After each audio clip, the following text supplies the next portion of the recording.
본 방송에서 제공하는 투자 정보는 투자 판단에 대한 조언입니다. 방송에서 제공하는 주식의 가치, 가격 상승 및 가격 하락에 대해서는 방송사에서 보장하지 않습니다.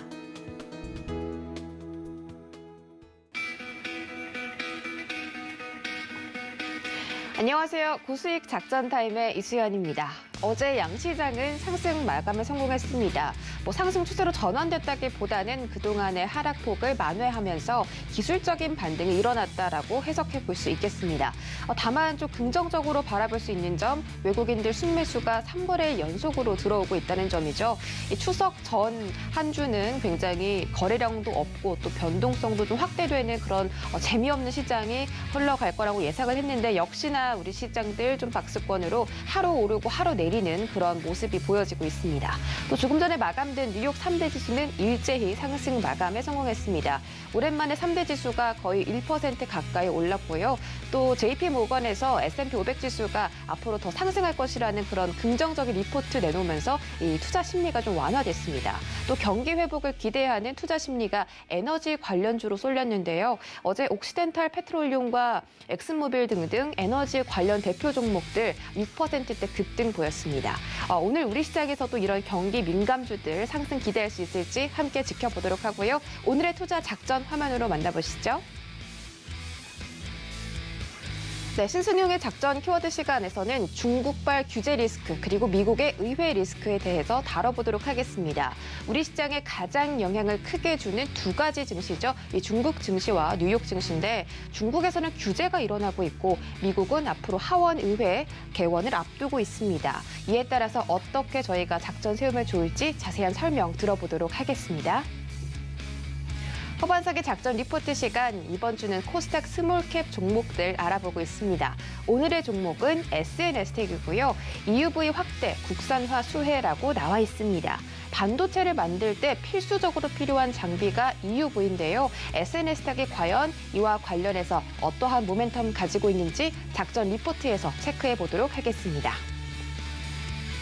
이주연의 주유소 포트, 주유소 포트에 편입된 종목 중에서 두 자릿대 수익률을 내던 종목 있죠. 광주 신세계입니다. 광주 신세계가 어제 15%대 급락으로 마감 지으면서 리스크가 좀 부각이 되고 있습니다. 어제 정용진 부회장이 지분의 전체를 좀 매각하는 그런 악재가 나타났는데요. 광주 신세계 앞으로 어떻게 대응하면 좋을지 집중 분석해 보겠습니다.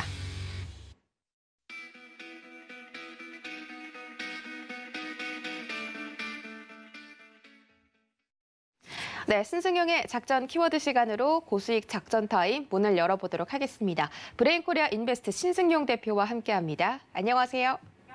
네, 안녕하십니까. 네, 반갑습니다. 키워드 바로 확인하시죠. 네, 오늘의 키워드 중국 규제 리스크 그리고 미국 의회 리스크입니다.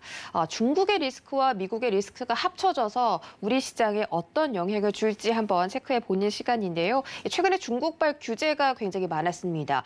개임 리스크도 있었고 최근에는 명품 소비까지 규제를 하면서 이 소비 시장을 좀 흔드는 그런 규제가 나왔습니다.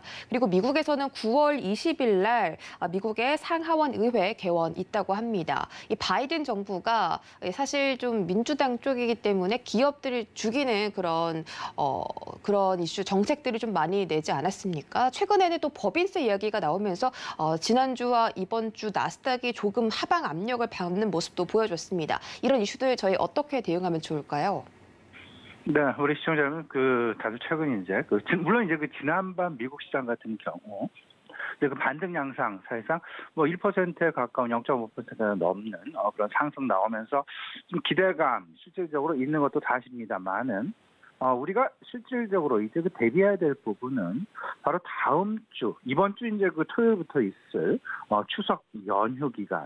이 추석 연휴를 과연 추석 연휴 이전에 추석 이후의 시장을 대비한 그런 포트폴리오를 미리 좀 짜놓고 추석 연휴를 좀 편안하게 맞이할 필요가 있지 않을까라는 차원에서 일단 전반적으로 추석 이후 시장의 어떤 전개, 이 시장 전개에 가장 크게 영향을 줄 만한 이슈, 이벤트 뭐가 있을지 생각을 좀 해봤는데요.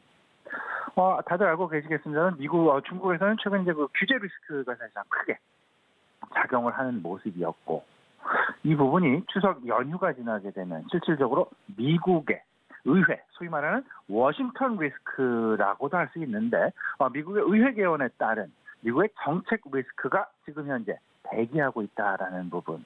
우리 시장을 꼭 좀 염두에 두시고 지금 현재 내가 가지고 있는 포트폴리오 과연 미국 정책 리스크가 어떤 방향으로 전개되어질지에 따른 시나리오별 나의 포트폴리오 전략을 미리 좀 수립해 놓고 오늘과 내일 이틀 동안에 나의 포트폴리오에 대한 좀 조정을 미리 좀 해놔야 되겠다.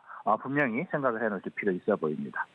최근 다들 알고 계시겠지만 중국의 규제 리스크가 상당 부분 심화됐습니다. 그리고 다양한 업종군에서, 다양한 산업군에서 나타나고 있습니다.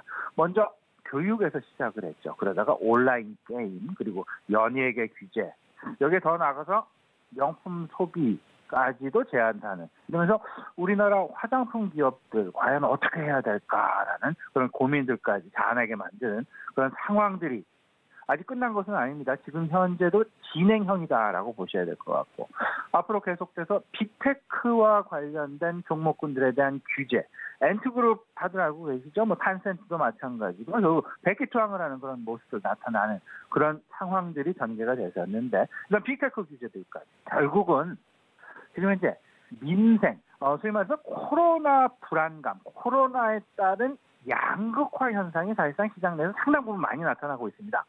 빈익빈, 부익부 빈익빈의 형상이 더욱더 나타나다 보니까 정부, 정책 기반자들 입장에서는 소위 말해서 민생 불안을 안정화시키고 소위 말한 역차별되어지는 이런 상황들의 어떤 그 불만을 상당 부분 해소하기 위한 방안 중에 하나로, 잘 보십시오.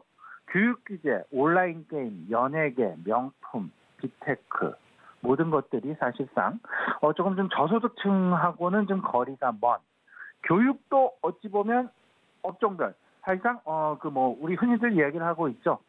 우리 그 먹이 사슬 중에 최상단을 차지하고 있는 게 교육 업종이다라는 이야기를 할 정도로, 그리고 온라인 산업 사실상 코로나가 발발한 이후에 훨씬 더 괄목할 만한 산업의 성장이 나타났었고요. 연예계 같은 경우 흥청망청 소비하는 그런 부분들이 많이 나타나게 되면서 실질적으로 민생의 불안, 민생의 차별화, 이런 부분들의 사실상 불안감 내지 불만들이 많이 표출되어지게 되면서 정책 기반자들로 하여금 그 정책을 유지하고 민생을 안정시키고 불안을 해소시키기 위해서 오히려 독주하고 있는, 급성장하고 있는 산업군에 대한 어떤 그 규제가 실질적으로 들어가고 있다라는 부분 꼭 염두에 두셔야 되겠습니다. 우리나라도 마찬가지가 되겠습니다. 최근 카카오 왜 정치적 쪽에서 이런 부분들이 나타나게 되었는지, 왜 빅테크 기업들을 왜 정부가 계속해서 규제를 하려고 하는지. 물론 표면에는 그 규제, 상생이라는 부분 한 가지, 그리고 이제 리스크 관리라는 부분 한 가지, 이런 쪽들이 분명히 존재하긴 합니다만, 명분으로 내세우고 있긴 합니다만은 실질적으로는 민생의 불안감, 이런 부분들을 K양극화를 좀 완화시키기 위한 각국 정부들의 상당 부분 노력이 아닐까라는 점 생각을 좀 해보게 됩니다. 중국, 미국, 우리나라, 다들 보면 우리나라도 우리나라 같은 경우, 미국 같은 경우 민주당 정권을 잡고 있기 때문에 실질적으로 상당 부분 민생 안정에 어찌 보면 상당 부분 노력을 할 수밖에 없는 그런 상황이 될 수밖에 없다라는 점 꼭 생각을 해보시면서 추석 이후 과연 정책적 불확실성의 방향이 어떤 쪽을 향해서 전개가 될 것인지, 이런 부분 꼭 생각해 보실 필요 있어 보입니다. 최근 미국 시장에서의 어떤 그 움직임, 특징 중에 하나, 사실상 숨겨져 있는 특징 중에 하나다라고 봐야 될 것 같은데, 미국 상장 기업들 중에서요, 중국 의존도가 상대적으로 높은 기업들에게서 투자자들이 조금씩 발을 빼고 있는 그런 부분들 포착이 되고 있습니다. 투자자들의 순매도 양상이 미국 시장에서도 중국 의존도가 높은 기업들에 대한 어떤 그 투자, 매력도 저하 부분 분명하게 나타나고 있는데, 오히려 여기서 그 돈을 빼서 빅텍 기업들한테 돈을 투자를 하다 보니까 빅텍 기업들의 풍선 효과가 쏠리게 되는 그런 모습들이 지금 현재 전개가 되고 있는 그런 양상일 수 있다라는 평가 나오고 있다라는 점 생각을 해보시면서 중국 정부의 어떤 그 간섭 리스크, 그 정부 간섭이 크면 클수록 자율적인 어떤 그 기반 하에서 기업의 성장을 저해하는 그런 요인으로 작용할 가능성이 높기 때문에 미국 상장 기업들 중에 특히나 중국 의존도가 높은 기업들의 투자 매력도는 조금씩 하락하고 있다라는 부분, 꼭 역차별화 현상이 시장 내에 나타나고 있다라는 부분 꼭 생각을 해주셔야 됩니다. 최근 카지노에 대한 규제가 크게 강화되어지는 그런 어떤 움직임이 포착되었습니다.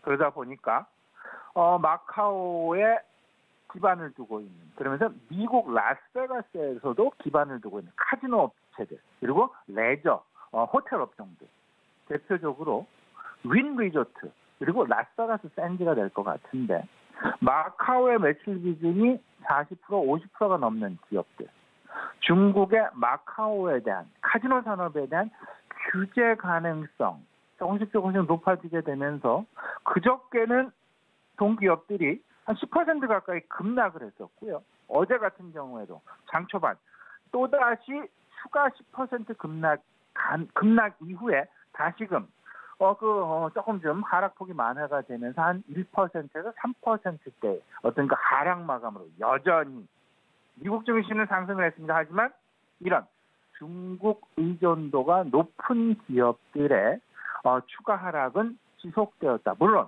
하락폭은 다소 축소되는 그런 모습이 나타나긴 했지만 여전히 역차별 현상이 나타나고 있다. 이런 부분들 가만히 보시게 되면 오히려 이런 카지노, 오히려 우리나라 파라다이스 같은 기업 쪽으로 다소간의 좀 반사일 가능성도 마카오를 이렇게 좀 그 압박을 하면 파라다이스에 대한 기대감 서서히 좀 나타날 수 있지 않을까라는 부분도 조심스럽게 우리 시청자분께 좀 말씀 좀 드려보고요.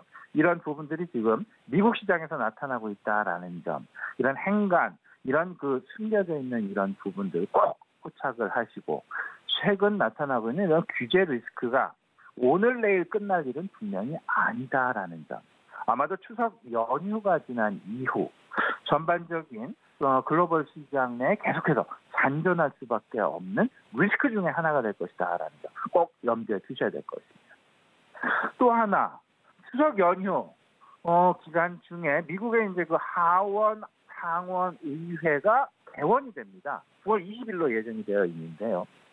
여기서 정책적 불확실성, 1조 달러 인프라 법안 하원 표결은 예정이 되면서 기대감은 분명히 있습니다. 하지만 내년도 예산안, 그리고 내년도 정부 부채 한도 협상, 이런 부분들이 대기하면서 실질적으로 최근에 민주당은 당연하고요, 공화당 의원들까지 이를 거부하겠다, 이런 부분들 나타나게 되면서 셧다운에 대한 정부 셧다운, 다들 몇 년 전에도 이미 경험을 해보셨죠? 우리 그 셧다운 리스크 어느 정도나 시장에 영향을 미칠지. 가능성은 그렇게 크다라고 보지는 않지만 그럼에도 불구하고 여전히 미국 정부의 셧다운 리스크는 상존하고 있다라는 부분. 의회가 진행되고 있는, 협상이 진행되는 그런 방향성 계속해서 주목을 해야 되겠다라는 점 말씀을 좀 드려봅니다. 여기에 바이든의 공약사항입니다. 4조 달러 규모 공약. 근데 4조 달러 쓰는 건 좋은데 이를 위해서 재원 마련 부분이 이제 서서히 시작이 되고 있습니다. 법인세 인상안, 그리고 개인 소득세에 대한 인상안이 이번 하반기 9월 20일 이후 이제 국회 발언될 것으로 이렇게 예상이 되면서 상당히 시장 내에 그 큰 어떤 그 영향 줄 가능성, 불확실성을 줄 가능성, 변동성의 가능성 분명히 예고하고 있다라는 점. 여기에 미국도 마찬가지가 되겠습니다. 반독점법, 빅테크 반독점법 규제가 계속 물밑에서 지금 진행이 되고 있다라는 점 느낄 수 있을 것 같은데요. 최근에 애플 인앱 결제와 관련된 독과점 소송이 있었죠. 물론 여기서 애플이 승소하는 그런 결과를 얻긴 했지만 이런 것뿐만 아니라 다양한 방법으로 아마도 빅테크들에 대한 반독점법, 규제, 방안, 다양한 방법으로 진행될, 전개될, 그걸 물 위로, 수면 위로 부각될 가능성, 당연히 시장 내 리스크로 존재하고 있다라는 부분 생각을 해주셔야 될 것 같습니다. 다들 알고 계시겠습니다. 지난 월요일도 제가 출연해서 말씀을 드렸습니다. 경제 조절하는 방법은 4가지가 있습니다. 여기서 재정정책, 통화정책, 조세정책. 근데 대다수 재정과 통화, 조세 이 부분은 일정 부분 너무나 이제 다 써와서 이제 더 추가적인 어떤 추가적인 정책 가능성은 사실상 한계에 다다랐다라고 봐야 될 것 같고, 그나마 남은 것이 미국의 조세 정책과 그리고 산업별 규제.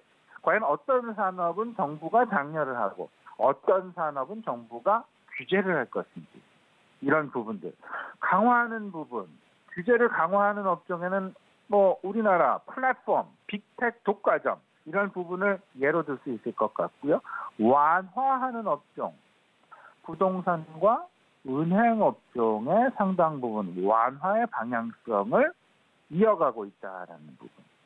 이 부분 꼭 생각을 해두시면서 정부가 어떤 정부를 막론하고 급성장하는 산업들에 대한 독주 체제를 경계하고, 그리고 궁극적으로는 업종별 균형 성장을 의도하려는 정책이 분명히 나올 수밖에 없다. 그렇게 된다면 언택트와 컨택트, 빅테크와 스몰테크 관련주들 사이에 순환매 양상 내지는 키 맞추기 양상이 전개되지 않겠느냐. 물론 모멘텀은 둔화되는 과정 속에서, 그래서 조용한 과정 속에서 키 맞추기 양상은 분명히 진행될 가능성이 높다. 그러면서 잠재적인 규제 완화 산업에 대해서 관심을 가져보자. 결국은 건설업종이랄지 부동산 리츠랄지 은행업종이랄지 관심을 가져야 될 것이고, 다시 한번 말씀을 드립니다. 미국에서조차도 중국 의존도가 높은 기업에 대한 역차별 나타나고 있습니다. 우리도 역시 중국향 의존도가 높은 기업, 당분간 보수적 전략 필요해 보이지 않을까 분명하게 말씀 좀 드리겠습니다. 네, 이 리스크가 지금 당장 끝날 것이 아니라 앞으로 추석을 지나고도 또 지켜봐야 할 이슈라고 체크를 해주셨고요. 이런 부분들 저희가 꾸준히 이 시장에 대한 이야기들을 계속 주목을 하면서 포트폴리오에 맞게 대응을 해봐야겠습니다. 자, 이제 추석 연휴 얼마 남지 않았습니다. 이번 주 금요일, 내일만 지나면 이제 주말이 시작되는데, 연휴가 시작이 되는데, 이 다음 주에는 사실 9월 FOMC 회의도 앞두고 있고, 우리 증시는 쉬지만 또 미국 증시는 달리고 있잖아요. 그래서 이 추석이 끝나고 또 어떻게 대응하면 좋을지 좀 궁금합니다. 요즘 시장은 그렇게 거래도 크지 않고 좀 잠잠한 분위기인데요. 오늘 시장은 어떻게 대응해 볼까요? 네, 일단 미국 증시가 지난밤 긍정적인 어떤 반등 마감 보여주면서 실제로 경기 개선이 지속될 것이다라는 그런 기대감 작용을 하면서 시장의 저는 거꾸로 이렇게 생각을 합니다. 반등에 성공했다라는 그런 생각보다는 오히려 하방 경직성을 확보하는 기틀을 마련했다라는 쪽으로 오히려 조금은 더 보수적인 견지에서 시장 대응하는 것이 맞지 않을까라는 생각, 우리 시청자 여러분과 좀 공유했으면 좋겠습니다. 지난밤 미국 시장에 영향을 줬던 부분은 뭐니 엠파이어 스테이트 빌딩이었죠. 그 지수였죠. 전망치를 상회하는. 근데 그 8월 달, 이번 달이 이제 그 34.3이었고, 지난달이 18.3, 6월 달이 43. 실질적으로 6월 이후 7월 달에 소위 말하는 좀 상당 부분 하락하는, 좀 이제 경기가 하락하는 것은 아닌가라는 우려감, 더블 딥에 대한 우려감이 컸었는데, 다시 지수가 좀 고개를 좀 들어주면서 기대감을 여전히 유지하게 만들어주고 있다라는 점. 그렇기 때문에 경기에 대한 기대감, 경기 개선이 지속될 것이라는 기대감에 제일 먼저 반응한 부분은 뭐니 해도 에너지 관련주일 수밖에 없습니다. 경기가 개선된다. 당연히 에너지 소비가 늘어나게 될 것이고, 이에 따른 국제 유가의 반등이 당연히 나타날 수밖에 없는 그런 상황. 여기에 맞물리게 되면서 경기 민감주들의 상승까지, 그리고 경제 재개가 경제 봉쇄로 가지 않고 위드 코로나 상황으로 경제 재개는 계속될 것이다라는 그런 기대감, 나타나게 되면서 그런 관련주들의 상승이 나타났는데 국제유가의 상승 3%가 넘는 WTI 기준입니다. 3%가 넘는 상승에서 나름 시사점을 좀 찾아볼 수 있겠다. 그럼에도 불구하고 두 가지 불확실성은 여전히 있다. 델타 변이와 인플레 우려에 대한 불확실성. 결국 이런 부분들이 다음 주에 있을 9월 FOMC에 어떻게 영향을 미칠지에 대한 FOMC 불확실성 여전히 있다라는 점. 어제 엊그저께죠. 미국의 지난주 생산자 물가 발표 지수에 이어서 엊그저께는 그 소비자 물가 지수가 발표가 됐습니다. 예상치를 다소 하회하면서 다음 주에 있을 FOMC 좀 물가가 그렇게 크게 영향을 미치지는 않지 않겠느냐. 긍정적인 쪽으로 평가가 선회를 하면서 실질적으로 FOMC에 대한 우려감이 다소 완화되어지는 그런 모습 나타나긴 했습니다만 여전히 산전하고 있는 그런 이슈 중에 하나가 될 것이다. 지금 현재 시장은 어떻게 이래나 저래라 결론을 내릴 수는 없을 것 같습니다.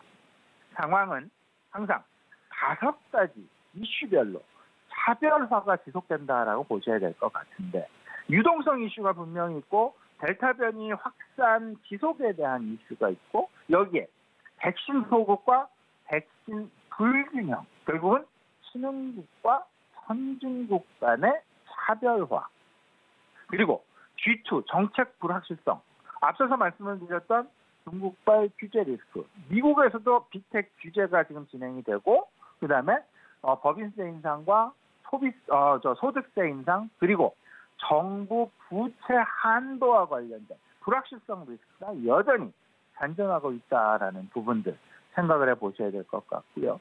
여기에 미국 정부, 우리 정부가 추진하고 있는 그린 인프라 지속되고 우리나라 같은 경우는 특히나 부동산 공급을 확대하시려는 부동산 공급 완화와 관련된 정책들이 계속해서 매일같이 하루가 멀다 하고 나오고 있다라는 부분 생각을 해보시면서 모멘텀 이슈와 유동성 이슈, 백신 이슈, 델타 이슈 그리고 신흥국과 선진국 간의 차별화 이슈, 불확실성 이슈 이런 부분 생각해 보시면서 전체적으로 지금 이슈는 이렇습니다. 코로나 백신 유동성 3분기 실적.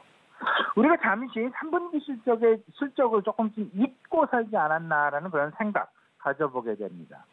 지금 현재의 상황은 언택트와 컨택트 사이에서 순환매 양상이 지속된다라고 보셔야 될 것 같고 근데 분명한 것은 위드 코로나로 가고 있다. 그렇다면 언택트와 컨택트 사이에서 언택트 쪽으로의 쏠림은 완화될 수밖에 없고 컨택트 쪽으로의 관심 이동이 자연스럽게 급격하게는 아니지만 자연스럽게 그리고 점진적으로 나타날 수밖에 없을 것이다. 그렇다면 편안하게 대응을 할 수 있는 지금 현재 포트폴리오는 컨택트 관련주들 쪽으로 그리고 경제 재개 관련주들 쪽으로 나의 포트폴리오의 비중을 조금씩 확대해 나가는 것이 맞는 것은 아닌가라는 생각 가져보게 됩니다. 여기에는 내구 소비재와 전기 소재, 원자재 그리고 유통과 해운이 포함되어 있다라는 점 같이 생각을 해보시고 아울러서 단기적으로 중국발 규제 리스크는 계속됩니다.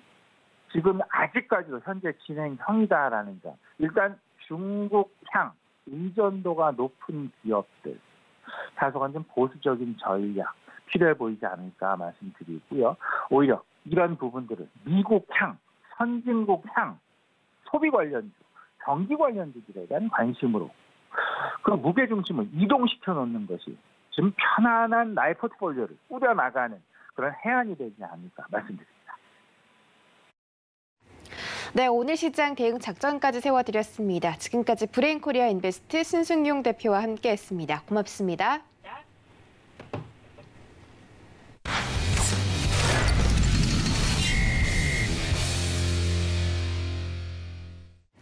네, 이어지는 시간 허반석의 작전 리포트 시간입니다. 증권가에 쏟아지는 리포트들 어떤 리포트가 진짜 보석 같은 리포트일지 감별해드리는 시간이죠. IR 분석에 신 허반석 전문위원과 함께합니다. 안녕하세요.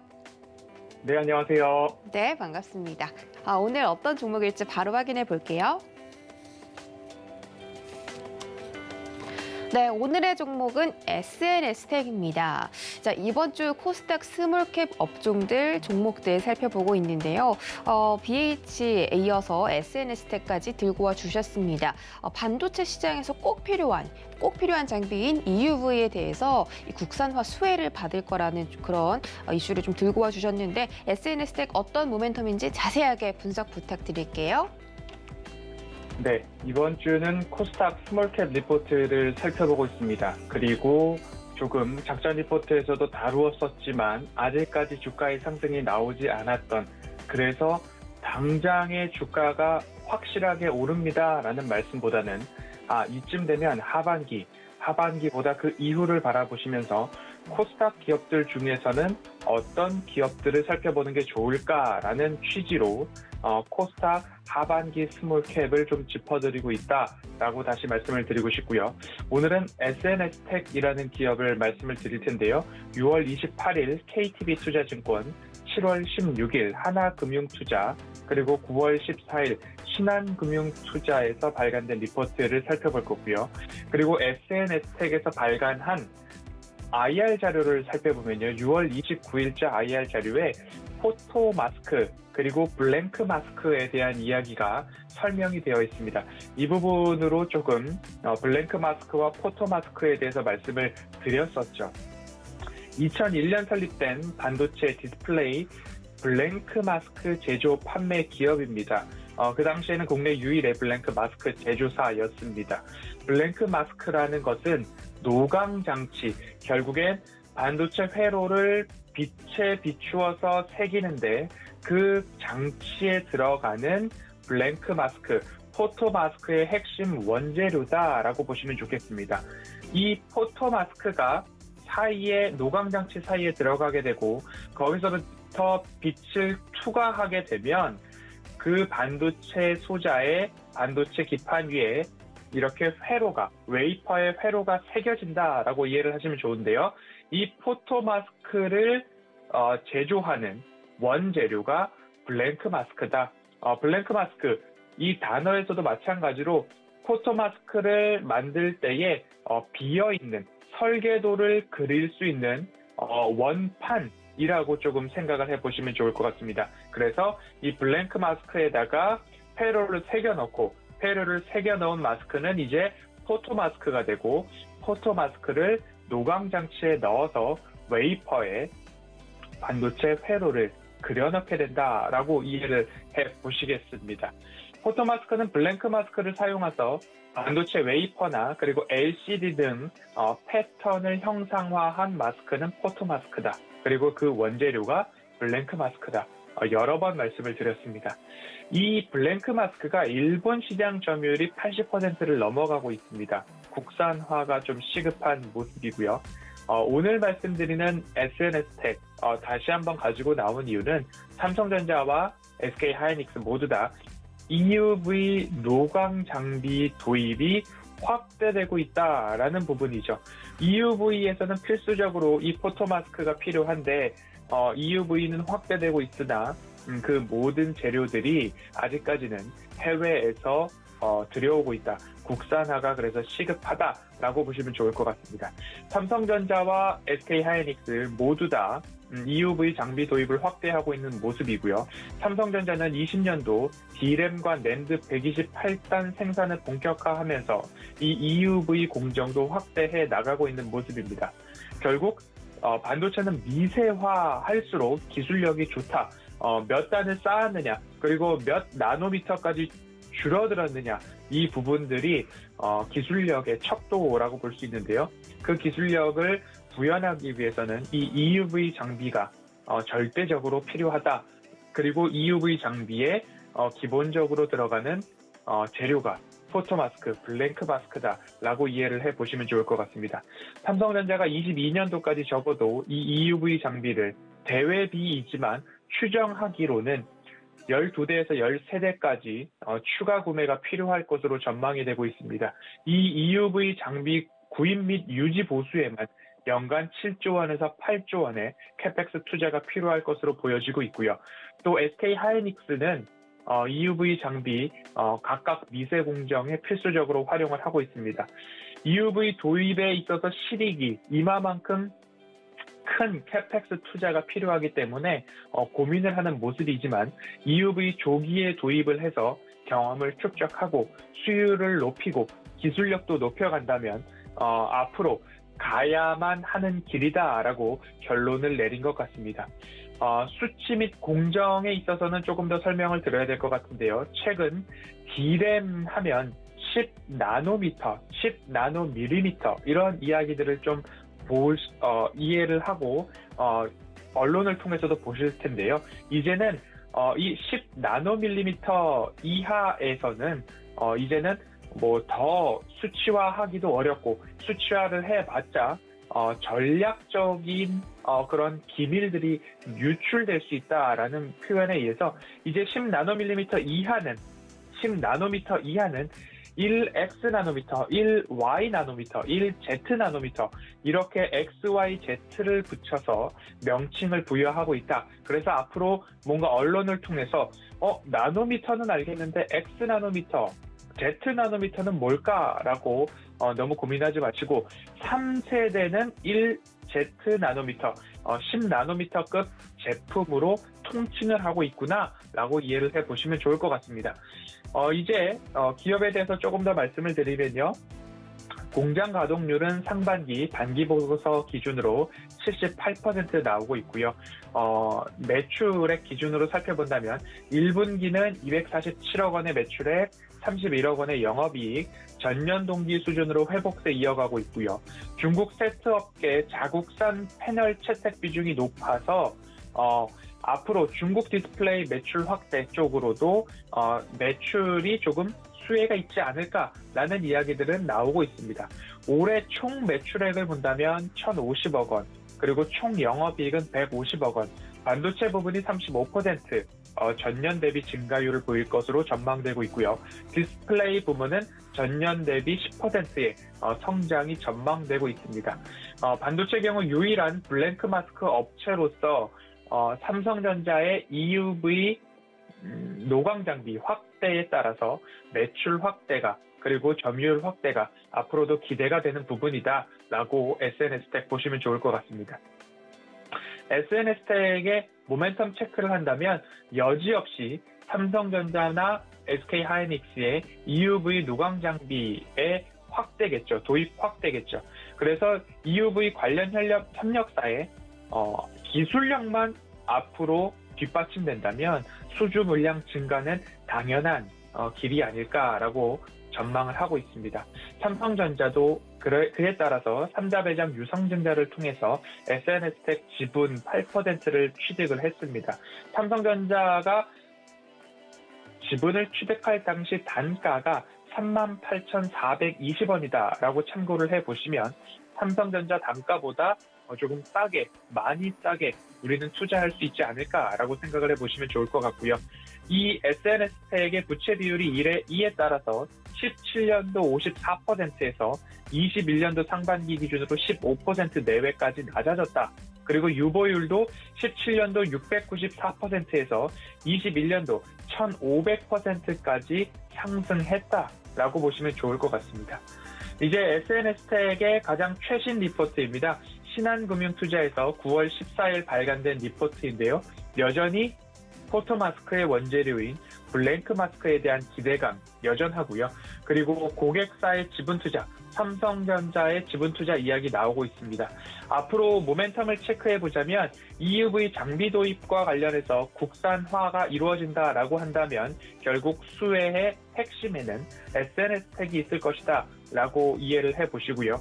EUV 장비 도입은 할 수도 있고 안 할 수도 있고가 아니라 SK하이닉스나 그리고 삼성전자에 있어서는 가야만 하는 길이다라고 이해를 해보시면 좋겠습니다. 이제 키는 SNS텍 등 소재 부문의 기업들이 얼마만큼 기술 개발을 이루어내느냐. 현재는 투과율이 높지 않아서 사용을 하지 않고 있는 펠리클 쪽 소재인데 미국이나 일본 등지에서는 소재에 있어서 이 투과율이 88% 이상 높아지고 있고 일본은 이 투과율을 95% 이상으로 높이겠다라고 열심히 개발을 이어가고 있는 모습입니다.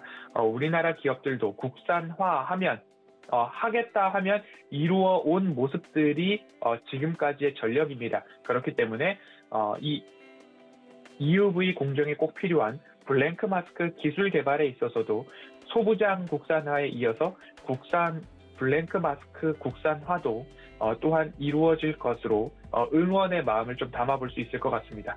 22년 매출까지 좀 증가를 합니다. 21년도 매출액은 1,050억 원, 영업이익 150억 원 말씀을 드렸고요.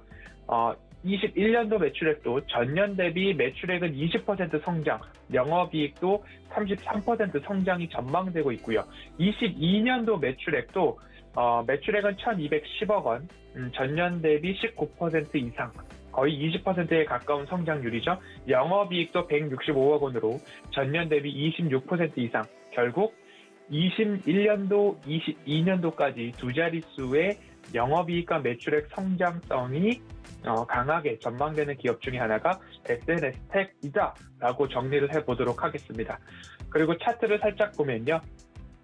그간 어마어마하게 상승을 했습니다. 그 이후에 다시 한번 바닥 라인들이 조금 형성이 되고 있는 구간으로 이해를 해보시면 좋을 것 같고요. 삼성전자의 투자 단가가 38,000원, 38,420원이다라고 생각을 해보신다면 삼성전자가 투자한 이후에 다시 한번 바닥을 수차례 확인을 하고 있는 과정이 아닐까라고 기억을 해보시면 좋을 것 같고요. 앞서서 말씀드렸듯이 올해, 내년, 후년도까지 영업이익과 매출액 그리고 당기 순이익 모두 다 두 자릿수 성장성을 강하게 전망되고 있는 기업 중에 하나가 SNS텍이다라고 말씀을 드리면서 오늘 SNS텍 리포트는 여기까지 좀 살펴보도록 하겠습니다. 네, SNS텍 살펴드렸습니다. 코스닥에서 주목해볼 만한 종목들 이번 주에 좀 짚어드리고 있는데 SNS텍 앞으로도 호실적이 좀 나올 것이다라고 예측이 되고 있고 전년에 대비해서 실적이 계속 개선이 되고 있다 이런 점을 저희가 긍정적으로 바라볼 수 있을 것 같습니다. 문자 샵 0082번에 허반석이라고 전송해 주시면 이 SNS텍에 대한 이야기 지금 방송 외에도 들어보실 수가 있으니까요. 더 자세한 정보 원하시는 분들 이쪽으로 문자 보내주시기 바라겠습니다. 위원님 고맙습니다. 감사합니다. 네, 이어지는 시간 이주현의 주유소 포트 시간입니다. 이주현 전문위원 바로 만나볼게요. 안녕하세요. 네, 안녕하세요. 네, 반갑습니다. 저희 운용 원칙 전에 포트폴리오 먼저 확인하고 갈게요. 이주연의 주유소 포트입니다. 자, 첫 번째 장 모든 종목들이 목표 가격, 목표 수익률에 도달했죠. 동신건설 14%, 삼익 THK 14%, 서암기계공업 15%입니다. CJ ENM은 26% 달성하면서 목표 가격에 도달했고요. YJM 게임즈도 단기간에 16.9%대 달성했습니다. 다음 장 보시죠. 네, 이번 장에서는 태경 BK가 32.8%로 가장 큰 수익률을 챙겨가면서 목표 수익률에 도달을 했습니다. 자, 그리고 현대코퍼레이션 두 자릿대 손실 보고 있고요. 알레비 플러스 2%, 한라홀딩스가 견고하게 유지해주고 있습니다. 현재 6% 가져가고 있습니다. 자, 그리고 이 논란의 종목이죠. 광주신세계 어제 이 대주주의 블록들이 나오면서 15% 급락이 나왔습니다. 어제까지만 해도 두 자릿대 수익률이었는데 지금은 마이너스 1%대. 그래도 워낙 싸게 매수를 했다 보니까 이렇게 선방을 할 수 있었던 것 같습니다. 다음 장 보시죠. 네, 이번 장은 대웅제약이 마이너스 10% 손실 보고 있고 나머지 종목들은 나름 견고하게 유지해주고 있습니다. 디스플레이텍 다시 올라왔네요. 7.12%, 삼강 M&T 2% 수익 얻어가고 있습니다. 네, 지금 포트 종목들 살펴보고 돌아왔는데 제가 방금 말씀드렸던 것처럼 광주신세계 다시 한번 지켜봐야겠습니다. 실적도 워낙 좋고 전망도 좋은 종목인 건 맞지만 대주주인 정용진 부회장이 물량을 대량 매각을 하면서 주가가 15% 급락이 나왔습니다. 사실 이런 이슈는 이 카카오도 마찬가지고 이 개인 투자자분들이 전혀 좀 알 수가 없는 그런 이슈잖아요. 이런 악재에 대해서 광주신세계 대응 어떻게 해볼까요? 네, 광주 신세계 좀 상당히 아쉬운데요. 거의 뭐 한 18% 정도, 18% 정도까지 수익이 나던 상황이었고, 일단 뭐 이 최대 주주가 지분을 신세계와 어떻게 이제 좀 진행을 하겠거니 하는 그런 의심 정도 하고 있었던 부분이었는데, 이번에 이제 제가 24만 원에서 25만 원 목표가를 말씀드렸던 이유가 보시면 이제 2016년도 그리고 17년도 그리고 18년도 이 구간에 횡보했던 지지와 저항이 좀 강하게 작용을 할 수 있고 매물대가 좀 두터운 구간이다라고 생각을 하는 위치를 목표가로 잡았었거든요. 그러나 기업 가치는 충분히 30만 원, 35만 원까지 주가가 올라갈 수 있는 그런 흐름이다라고 이야기를 드렸는데, 그리고 이제 충분히 그런 가치가 있는 기업이고요. 그런데 한 24만 원 저항자리까지 간 날 좀 특이하게 주가가 좀 가파르게 움직인다라는 좀 변동성이 커진다라는 생각을 좀 많이 했었어요. 장중에 이제 등락폭이 굉장히 강하게 움직였는데 아무래도 이런 소식이 누군가에게는 미리 알려진 게 아닌가라는 생각이 좀 들고요. 뭐 사실 이제 최대 주주 오너 일가의 한 명, 거기다 이제 신세계 그룹의 가장 그 영향력이 있는 사람이 지분을 갖고 있다라는 부분에 대한 프리미엄이 조금 빠졌다라고 생각을 할 수도 있겠지만 워낙에 저평가가 되어 있기 때문에 그렇게 또 프리미엄이 쌓여 있었다라고 주가에 반영이 되어 있었다라고도 볼 수가 없어요. 그렇기 때문에 이번에 급락이 나온 부분들 이런 부분들은 매수의 기회로 활용하는 게 맞다라고 생각이 들고요. 이제 뭐 다른 곳에 매각이 된 것도 아니고 그렇다고 뭐 다른 사람에게 매각이 된 것도 아닙니다. 신세계 그룹에서 지분을 50% 가져간 것이기 때문에 뭐 딱히 뭐 변한 건 없지 않나라고 생각이 들고요. 추세적인 관점으로 우리가 이제 한번 이렇게 본다고 했을 때 상승 추세를 뭐 여전히 유지를 하고 있는 선에서의 조정 흐름이기 때문에 이런 부분을 봤을 때는 충분히 반등하는 흐름이 나와줄 가능성 높다라고 생각이 들고요. 저점 매수 기회로 이제 활용을 해야 된다라고 생각을 합니다.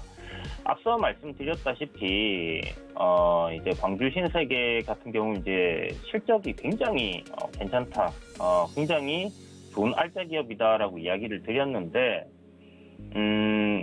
뭐 광주 그러니까 신세계에서 가지고 있는 계열사들을 우리가 한번 쭉 보면요, 신세계 인터내셔널이라는 기업이 있죠. 상장돼 있습니다.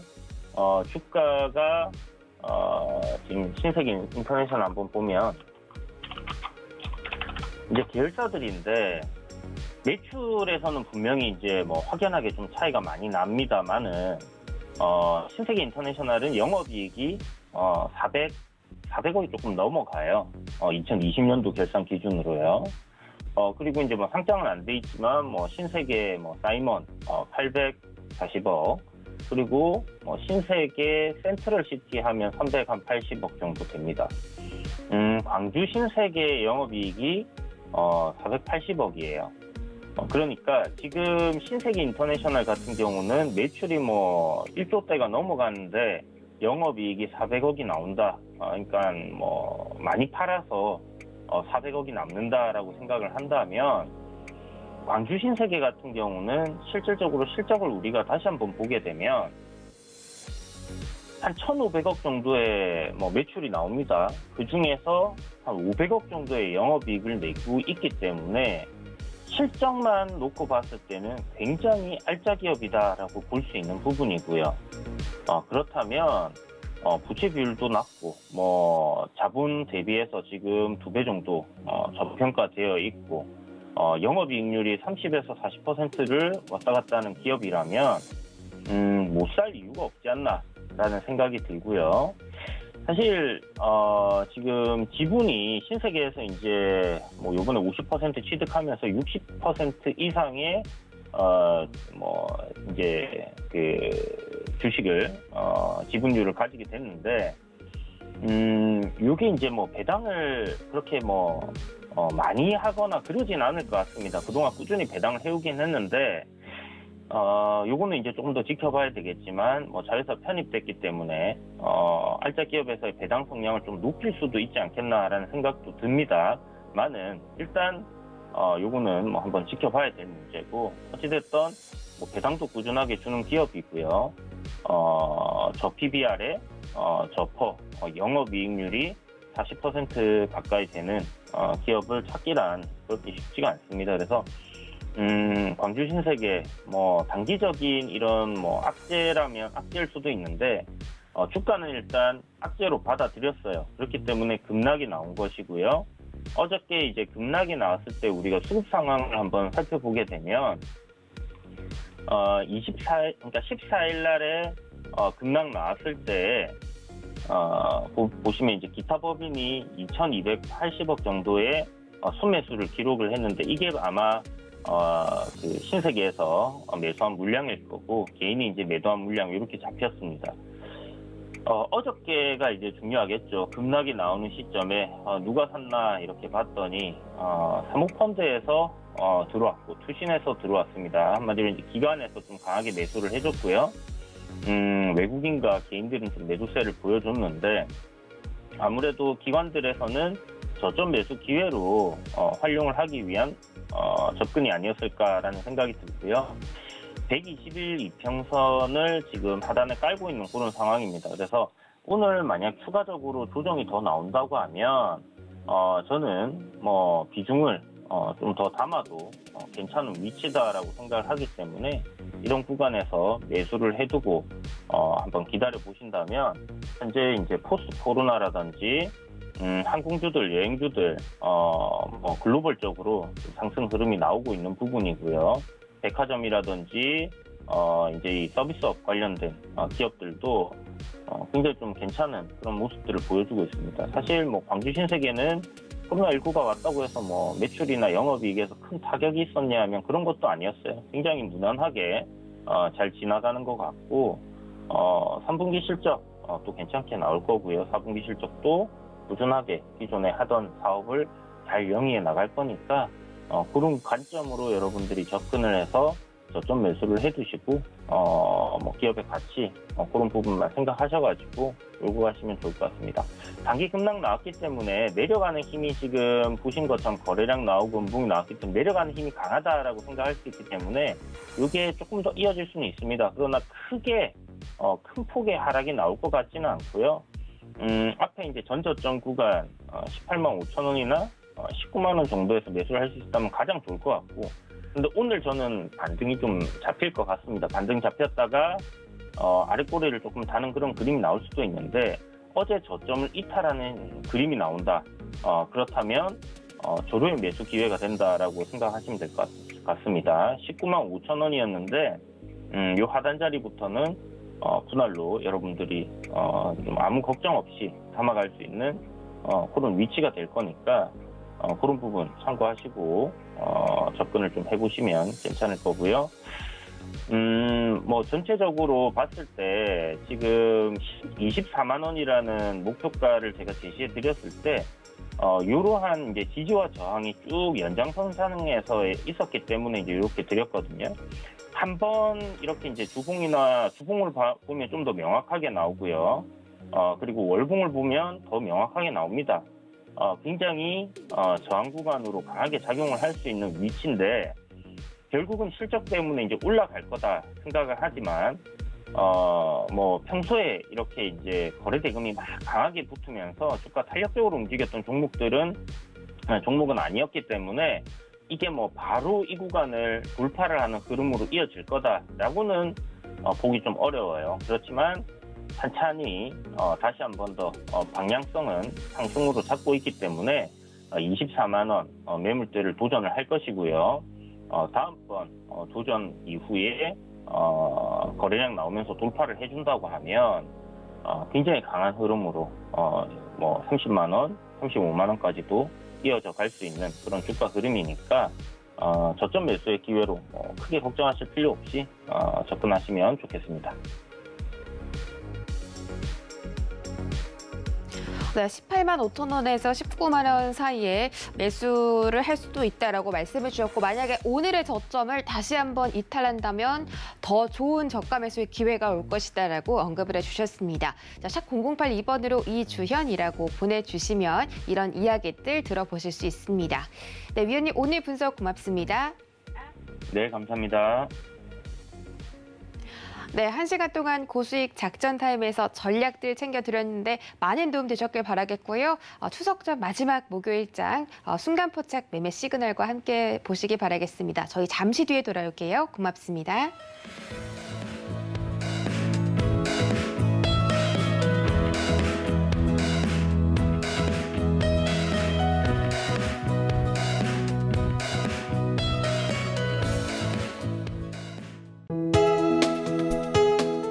본 방송에서 제공하는 투자 정보는 투자 판단에 대한 조언입니다.